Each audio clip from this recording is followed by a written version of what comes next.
నమస్కారం ఘంటారావానికి స్వాగతం. ముందుగా ప్రధాన అంశాలు. కాసేపట్లో కేంద్ర మంత్రి రామ్మోహన్ అధ్యక్షతన సమావేశం. విమానయాన భద్రత ఇతర అంశాలపై ఉన్నతాధికారులతో సమాలోచనలు. విమాన ఘటనపై దర్యాప్తునకు ఉన్నత స్థాయి మల్టీ డిసిప్లినరీ కమిటీ. ప్రమాదాల నివారణ కోసం ఏర్పాటు చేసిన కేంద్రం.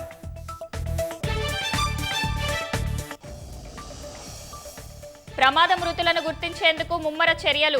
250 మంది నుంచి పూర్తయిన DNA నమూనాల సేకరణ.